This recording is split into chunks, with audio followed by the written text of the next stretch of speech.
Hi, everybody, and welcome back to yet another cracking installment of the Matt Brown Show. This is the Secrets of Fail series where we're talking about, those things we don't like to tell anyone, when we're dying inside because you made a huge error in the growing and scaling of your business. So with us on the line in the hot seat is Peter Jackson, the CEO of Bluescape, also a serial entrepreneur. So Peter, welcome to the show.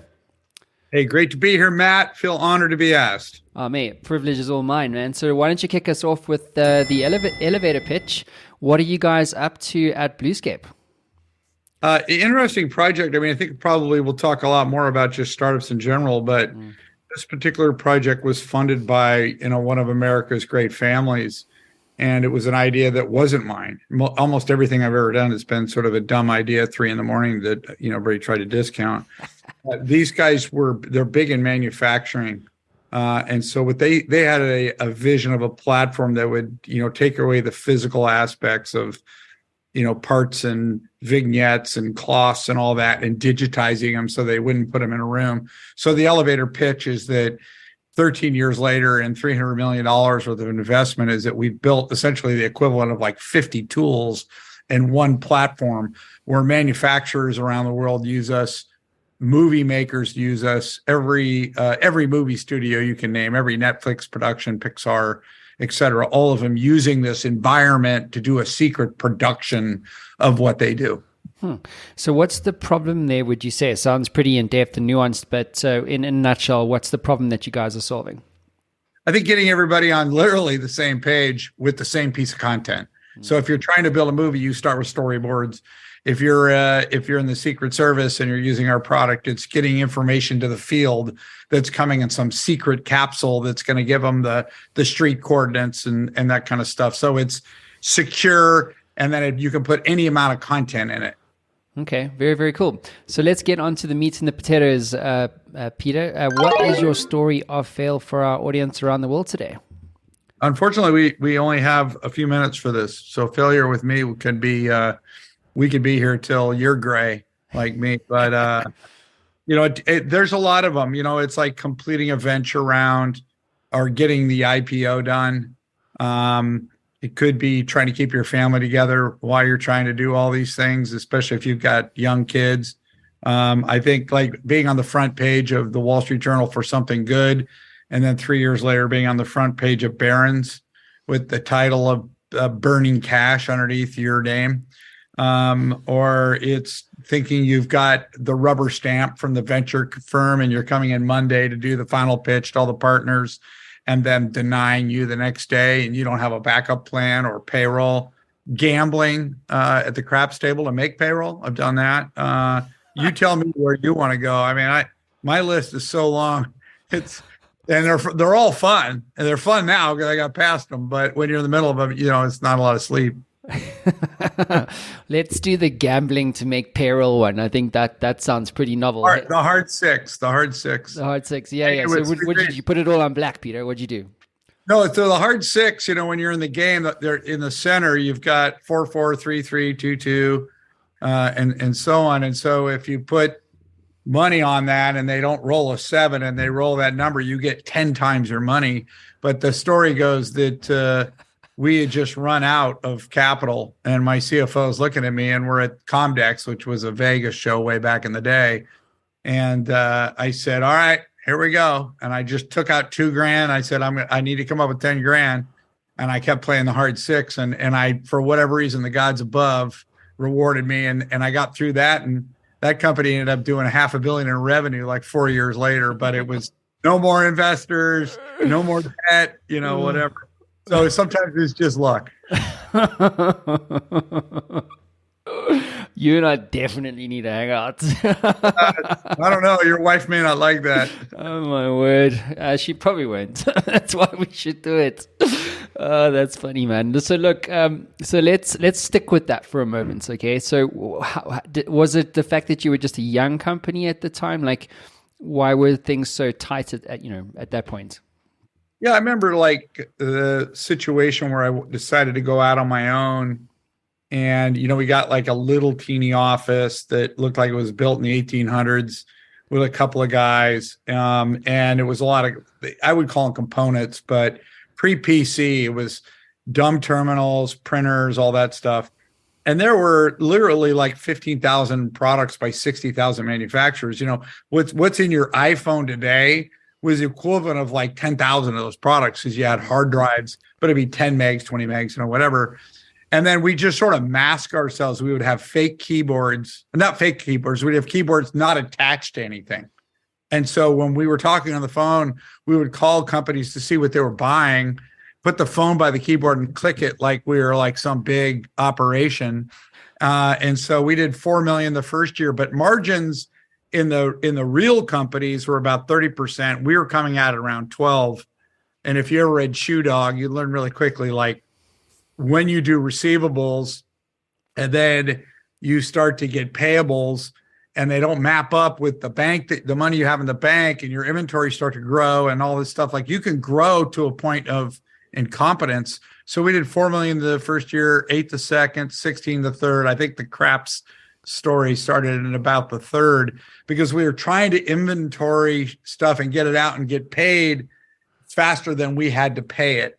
And so it's just a stupidity of AR, and then, eroding margins. And then also, if you took too much inventory, a lot of that in the technology business finally turned into perishables, because the next revision, we just saw the Intel founder die, but he was always like, technology leapfrogs itself every 12 months or something, right? In this case, if you held on to something more than 4 months, it was like a tomato that was rotten.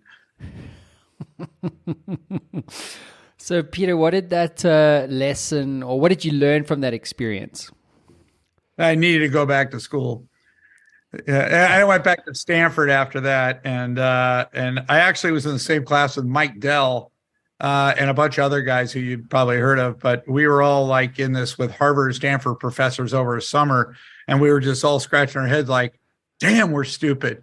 God, we didn't realize that." And it was just because you start, when you're in your 20s on an idea, you have no idea of like how to run HR, how you actually should talk to an employee, that you don't hire all your best friends, because inevitably you have to fire them, or some of them, because they don't, they're just like, dude, I'm hanging out with my bro. And, you're like, what, I actually need somebody who has competency in logistics or whatever. So, you start it and you end up saying either I'm going to falter as an entrepreneur because I'm not going to advance my skills, or you go back to school. And then, like we were talking about books, I read a lot of books about, mostly around this podcast, about failure, what not to do. Yeah, exactly. Well, there's the books would be endless. Yeah, yes, they are. Right. It would probably. Well, you have to read them, because somebody else has obviously gone through the journey or some form of it before you. Yeah, and exactly. So I hate the ones where it's just pompous, like Scully wrote Odyssey about taking over for Steve Jobs. It was like, okay, you're great. You ran Pepsi, the Pepsi generation. You're really cool. But it's much better to read about the ones that said, oh, shit, we were bankrupt or we were about to die. Yeah, it's I'm trying to think of that one book. There's a book now, Blitzscaling by Reid Hoffman. Have you read that? Yes. Yeah. Reid Hoffman's one of the normals. Yeah. Yeah, I read about 10 pages and put it down. I was like, no, this isn't for everyone. This is for like maybe 0.01% of every otherwise everyone's just it's an intellectual circle jerk. You know what I mean? Is that he did? I think Peter Thiel could have helped him. Yeah. Anyway. Yeah, exactly. So let's go back in time. What would you do differently? I mean, I know it's a big question, but in the context of that story, is there something that comes to mind for our audience that you'd like to share, Peter? I don't think I'm not a reflector back, I think I learned that just like looking at people in family order, birth orders and all that stuff. It always seems like the oldest is pissed at mom and dad, and the middle child is like trying to hold everybody together, and the baby just wants attention and inevitably writes the obituary. So, it's like, I don't blame the past. My dad was a hippie. He was an Ivy League guy with with like a a white collar dad. And we moved to Berkeley, and the hair, he looked like Jerry Garcia, started smoking grass in the 60s. So, I could say, oh, so much of my weirdness comes because my dad was high, couldn't fit ice cream in the freezer because there's so much hashish. Or I could My mom taught the deaf and blind. Like, you had to be deaf and you had to be blind to be my mom's student. So she taught how to communicate through vibration. And that was like right where we lived, across the street, the school. So, I grew up in this super weird environment. I'm like, God, I want to be normal. I don't want to be, and I'm sure we all have our own story about how we thought we were abnormal. Everybody on this thing probably goes, yeah, you should hear about my family. But I don't really look at the past and say, well, I would do anything differently. I would say if I do that, then I'm not taking something forward from the lessons I learned there. And I feel like I've progressed so well in life, and I'm so happy and overjoyed with all of the things I've done, including a lot of the failures. Well, exactly. I'm not going to add anything to that. That's legendary. So, Peter, what's your advice to a founder, entrepreneur listening to us right now, in terms of, their relationship to failure, or the importance of failing in the pursuit of their ambitions? What's your words of wisdom to them? Well, I think most people on here that are listening, that are either starting or they have a company, is this whole concept of the product direction. I call it, the pivot, because you go into it and you convince your investors, could be your mom and dad, your friends or whatever, that we're gonna make yellow Lego pieces, and the next thing you know, someone says, "Hey, there's no demand. We got to make dinosaurs or whatever." And then it's like, how quickly do you get off of your high horse about the size of market that you underestimated, or the pricing or whatever? And I think that's the advice, is just, should we continue to be a coffee shop, or should we open up a bar? It's recognizing the markets, it's recognizing that. And then as a leader, you start to be criticized because you're flip-flopping every week, and you can't do that either. And then your investors have a burn rate tolerance on your idea. So the advice is really be into data, from a clinical standpoint, of knowing that you're going in the right direction, and what are the things you're looking for that are those indicators that you're moving in the right direction. And don't fool yourself with fake data. So what happens is, you want to continue to inflate the idea that you're right. You also have to get your elevator pitch down to the mezzanine. It's one of those elevator pitches where it goes beyond the third or fourth floor. The person's getting out of the elevator. He's sound asleep. He's listening to the music in there, even though it's horrible. You got to get down to quickly, what is it the hell you do? And then the investors love it. The customers love it. The employees love it. And then you say, hey, guess what? It's not working. We're going to have to make some changes here. Does anybody have any ideas? Here's my idea. And then you can make those pivots. Yeah, I'm cognizant also, like, especially when you're a visionary, right? It's like there's this, it's the myth of the shiny new object being better than where you are.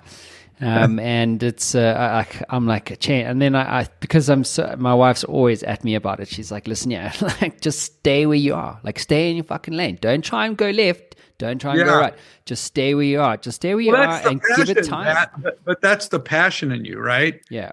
You've undertaken this business you have now, right? So you're used to this passionate thing that's idea creation. And now you're actually into the brick and mortar. But where your adrenaline went through the roof, like nobody's business, was when you were creating it. And now you're doing it. You're like, oh, I really love this feeling over here. No, you got to complete your journey. Yeah, absolutely true. Peter, tell me, we've been talking about books, and you mentioned Shoe Dog. I love that book. I think everybody should read it. Are there any others that come to mind if someone did have the time to digest a book over and above everything else? Is there one that comes to mind? It doesn't have to be a book, could be a podcast even, or any kind of tool or resource that you maybe use in your journey too? Yeah, I mean, I don't jump to the Bible. I think that's a cop out. Everybody will use that one, but I think that it depends on, like, from my perspective, it depends on where you are in your journey. The right book, right? For me, just trying to find that stupid thing called balance in life related books, because if you've got kids, and I know you have two, and I have four, when I was going through a major failure part of my career, I'd gone public in 99 and was just flying into 2001, red herring entrepreneur of the year, CNBC, being on Jim Cramer, I was like, yeah, everybody loves me. It's great. And all of a sudden I was a piece of shit.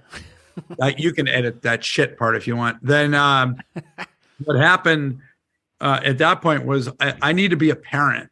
They're going to be gone.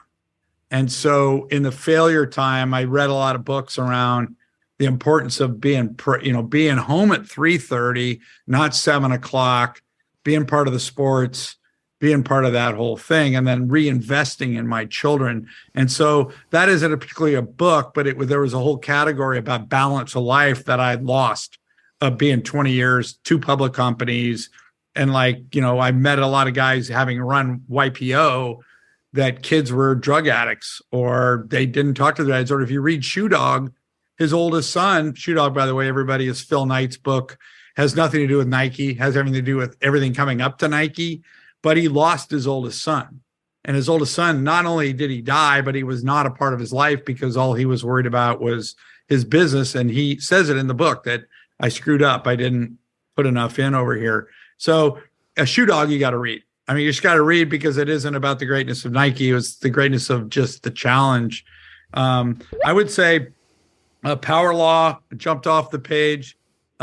Cold Start Problem, if you're an entrepreneur, absolute must read. The guy works at Andreessen, was one of the early product manager executives all the way up at Uber, and sort of hearing how Travis, the CEO at the time, how he screamed and yelled and had, they were trying to get limo drivers and then getting people to show up on time. And you guys know the rest of the story on Uber, but it was really the early years of Uber. And then what he looks at inside Andreessen that's a failure or a success. I know he's been on one that just went through the roof, which was kind of a podcast thing called Clubhouse. And everybody, his brother was signing up, live pod, and like that, 50 bazillion, money, everything else. I think it's completely done now. Yeah. So, I mean, these are the kind of books I like to read. Yeah, I think it's Andrew Chen you're talking about. Yeah, Andrew, just a great book. Yeah, it is a good book. Well, let's end this one and wrap it up. Peter, what would you say has been your greatest achievement in your entrepreneurial career? I'm going to start by saying you'll think it's weird, but I do read the obituaries. As in the real thing. Yeah, I do on Sundays. Yeah, that's the day I read them because they're always, that's where everybody kind of publishes them. It's like $5,000 to put in the New York Times, just for one day, to do that size. But you owe an honor to these people in their lives to read them.